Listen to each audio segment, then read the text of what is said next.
My name is Tamika Rakes. I'm 29 years old, and for almost 4 years, I lived a life that didn't feel like it belonged to me. Most people my age were building careers, traveling, dating freely. I was babysitting my sister's kids every weekend, covering her bills when she disappeared, and rearranging my entire world so she could chase whatever new thrill her heart invented that month. I kept telling myself it was family, that it mattered, that one day she'd appreciate the sacrifices she never saw. Then came the Sunday lunch that broke something in me I didn't even know was fragile. We were at my parents' house, the usual chaos, kids running everywhere, mom trying to get everyone to sit down, dad muttering about the chicken getting cold. Katie was in the center of it all, talking louder than anyone. She had met some real estate guy 9 days earlier and announced he was the first man who truly gets her. I didn't say anything. I was too busy helping her youngest open a juice box before she spilled it across mom's new runner. That was my role, fixing things, cleaning up, catching problems before they became disasters. Even at family lunch, I wasn't a guest. I was the backup parent. My boyfriend Evan sat beside me, trying to smile, but I could feel the quiet sadness in him. He'd spent years watching me stretch myself thin while Katie treated me like a convenience. Vacations canceled, anniversaries skipped, plans ruined because Katie needs me. He never complained, but I knew what it cost him. Katie kept talking about her struggles, about how nobody ever helps her, about how she has to fight for every inch in life, while some people pretend they're helpful but actually make things worse. She said it so casually, I almost didn't register that she was building up to something. Then she turned, looked straight at me, and said, "Tamika, you've never done anything that actually mattered." The room didn't go quiet, it went hollow. Mom froze. Dad stared at his plate. Even the kids slowed down like they sensed something heavy in the air. And Evan, he set down his fork so softly it was almost deliberate, like he couldn't trust himself to speak. I waited for Katie to laugh, to wave it off as a joke. She didn't. She just kept talking about her new boyfriend while I sat there, hearing every sacrifice I'd ever made for her twist into nothing. Evan stood up first. He didn't say a word. Didn't look at anyone except me. His eyes told me everything. You don't deserve this. He walked out. I followed him a minute later. No one tried to stop us. Not even my parents. And in that silence, I realized something painful and sharp. All this time, I had been holding up her life while mine quietly collapsed, and no one had ever noticed. That night, I didn't argue, didn't cry. I just shut down in a way I'd never done before. Katie texted me, asking if I could take the kids Friday night. I stared at my phone for a long moment before typing a single word. No. Saturday came. She asked again. No. By Sunday, she was annoyed. "Why are you being dramatic?" she wrote. I didn't bother answering. That weekend, Evan and I drove out of town to a cabin by the lake. No kids, no emergencies, no last-minute cancellations. For the first time in years, it felt like the world wasn't pressing down on my shoulders. We watched movies without stopping, cooked dinner without rushing, held hands without guilt. I hadn't realized how much of myself I had lost until I finally felt what it was like to breathe again. When we came back Monday morning, new messages were waiting. "Can't believe you're ignoring me. The kids miss you. This is immature." By Tuesday. "So you're choosing your boyfriend over your own family?" Wednesday. "Whatever, I'm done begging." I could see her slipping, the control she had over me fading with every unanswered text. She didn't know how to function without someone to lean on, someone to blame, someone to use.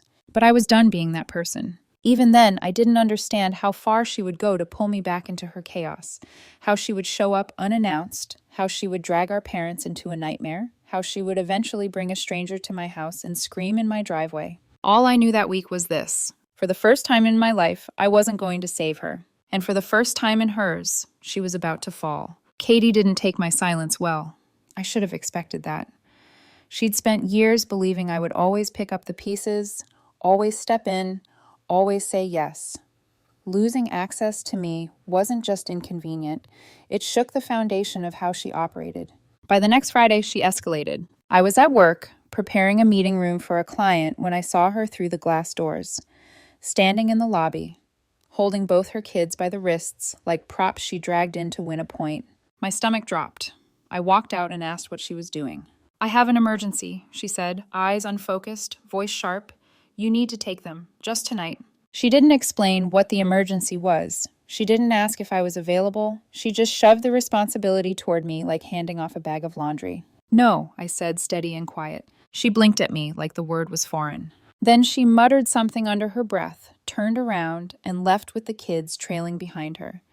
Not a thank you, not a goodbye, not even a glance back. That night, my dad called. He asked if everything was okay between me and Katie. His voice sounded tired, more tired than I'd ever heard it. I told him the truth for the first time in years. I wasn't doing it anymore. I wasn't rearranging my life so Katie could live hers without consequences. He didn't argue. He didn't defend her. He just exhaled like someone letting in a truth they'd been avoiding. But what none of us realized was that Katie wasn't just spiraling, she was unraveling. The next week, she dropped the kids off at my parents' house and said she'd be back in a couple hours. She didn't return until Sunday night. No explanation, no apology, no contact in between. When I visited midweek, Mom looked like she hadn't slept. Dad was answering work emails with one child in his lap and another tugging at his sleeve. Do you know where Katie is? He asked. No, I said. And even if I did, I wouldn't tell you. Mom glanced up at me, something breaking behind her eyes. I think that was the moment they realized this wasn't a phase. I wasn't bluffing. I was done. Katie kept trying, though. Some days she sent sweet messages about how much the kids missed me. Other days, she threw insults like darts. She asked for help with groceries. I sent money straight to the school cafeteria instead. She asked if I could take the kids for a long weekend. I said no. She wanted money for a new phone. I ignored it. Whenever it was about the kids, I supported them. Whenever it was about her, I didn't. Evan and I finally had time to focus on ourselves. We planned the road trip we'd postponed for years. We visited small towns, ate at roadside diners, lay on blankets under quiet skies. We talked about things we'd always put off, where we wanted to live, what kind of future we wanted, what our lives could look like without constant emergencies. For the first time, my world wasn't orbiting around Katie. But peace never lasts long when someone like her feels ignored. One Saturday night, Evan and I had just come home from a lake trip. The house smelled like sunscreen and fresh air. We were laughing about something stupid, something we hadn't done in years, because we were always too tired or interrupted. Then came the banging. Hard, violent, the kind of pounding that makes your heart jump into your throat. Evan stiffened. I already knew.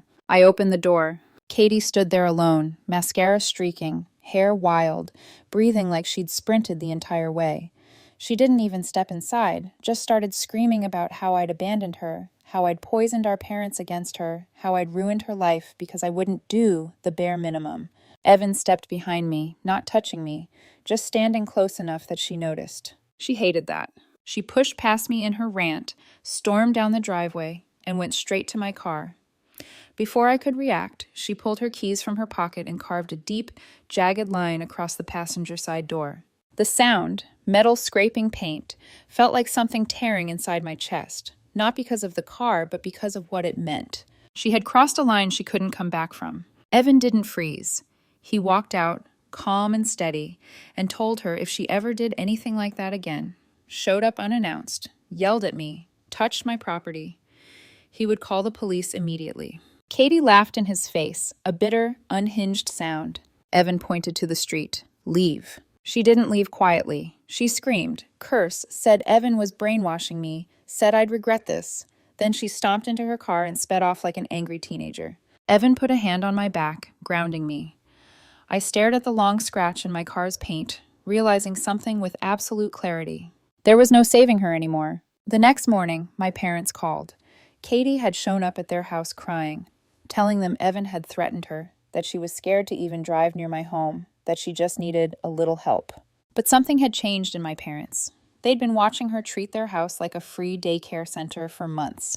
They were exhausted, worn down, fraying at the edges. A few days later, Mom asked me to come over alone. When I walked in, both of them were at the dining table with folders, printed emails, and a notebook filled with dates and times, photos, notes, evidence. Mom looked broken, Dad looked furious. They told me they were considering something extreme, something I never thought I'd hear from them. Temporary guardianship of the kids. I asked them why. Dad didn't even hesitate.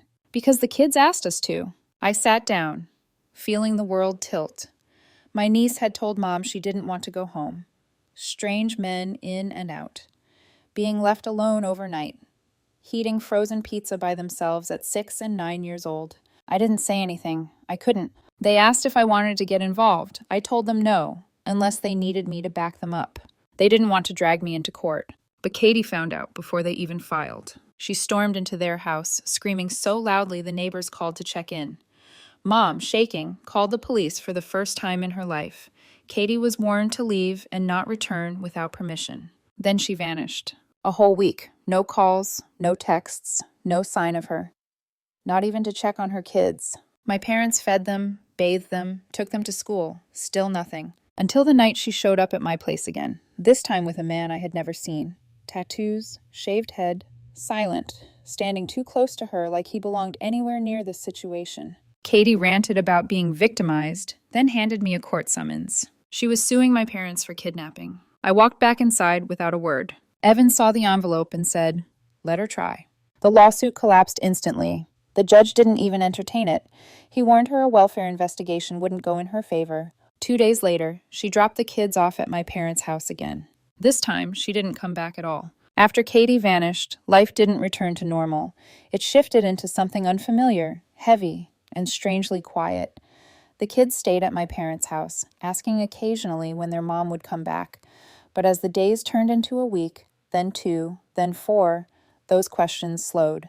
Eventually, they stopped altogether. Mom filed the paperwork for full custody. Dad backed her up without hesitation. The school counselor, the pediatrician, even the child therapist supported the decision. My niece told the counselor she felt safer at Grandma and Grandpa's house. My nephew started calling my dad Dad without thinking about it. Nobody corrected him. Katie didn't respond to the custody petition. She didn't show up to the hearing. She didn't submit a statement. It was as if she'd cut the cord herself and walked away without looking back.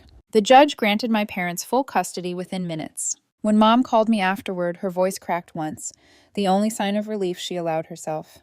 Dad didn't talk about it at all.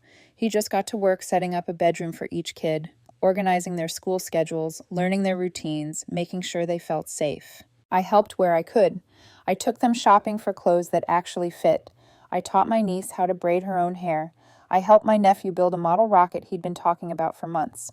But I didn't step back into the role I used to fill. I didn't become their second mother again. That was no longer mine to carry. And for the first time, it didn't feel like running away. Evan and I grew quieter with each other during this transition, not because we were drifting, but because we were healing from years of living on someone else's schedule. One night, after the kids had gone to bed at my parents' house and we were lying on the couch, listening to the cicadas outside, Evan rested his hand on my stomach and said, "We finally get to think about our life now." I didn't realize what he meant until later. One morning, I woke up to him standing in the doorway holding something in his hand, a pregnancy test. Positive. I remember staring at him, then at the test, then back at him, wondering if the universe was playing some kind of joke on me after everything we'd just survived. But his face wasn't scared. It was joyful, steady, warm in a way I hadn't seen in years. "We're ready," he said. And for the first time in a long time, I believed him. We told my parents that night. Mom cried into my shoulder. Dad hugged Evan so hard he nearly lifted him off the floor. The kids ran around the living room chanting, "Baby, baby," like they'd just won the lottery. There was no drama, no chaos, no screaming. Just family. The kind of family I'd always hoped for. A month later, Evan and I married in my parents' backyard. My niece picked wildflowers and stuck them in mason jars. My nephew carried the rings, his little chest puffed out with pride. Mom cooked. Dad fixed up the old string lights and pretended not to get emotional. It was simple, quiet, perfect. By the time the baby, our daughter, Grace, arrived, the dust had settled. The kids were thriving. My niece painted a mural on her bedroom wall. My nephew learned to ride a bike without training wheels. They called my parents Mom and Dad without hesitation, and each time they did, something warm and aching bloomed in me. I held Grace for the first time in a room filled with soft green walls and pale cream curtains, colors Evan chose because I couldn't decide, and he said they felt peaceful. She was tiny, red-faced, squinting at the world like she was already suspicious of it. In that moment, everything clicked into place. I wasn't the sister who held Katie's life together while mine fell apart. I wasn't the backup parent. I wasn't the reliable one people took for granted. I was a mother, a wife, a woman building a life that finally belonged to her. Weeks after Grace's birth, Katie resurfaced once more in the form of a 2 a.m. text. "So you really just took my family from me, huh?" A minute later. "Don't worry, I have something better now." There was a blurry selfie attached. She looked thinner, eyes glazed, leaning on some stranger whose face was half cropped out. I stared at it for a few seconds, then deleted the message. That was the last time I ever heard from her. Rumors floated around. Mexico, Arizona, drifting from place to place, clinging to whatever man would keep her afloat for another month. But nobody went looking. Nobody chased her, not even the kids. One afternoon, while I held Grace on my lap, my niece looked up from her coloring book and asked, "Aunt Tamika, can you stay forever now?" I smiled and kissed the top of her head. "I'm not going anywhere." Because this quiet, steady life was everything I'd ever wanted, everything Katie told me I'd never have. And every time I tuck Grace into her crib, every time the kids laugh without flinching, every time my parents hold their grandkids like they've been given a second chance, I hear Katie's words echo faintly in my memory. "You've never done anything that actually mattered." She was wrong. Everything that mattered was just beginning.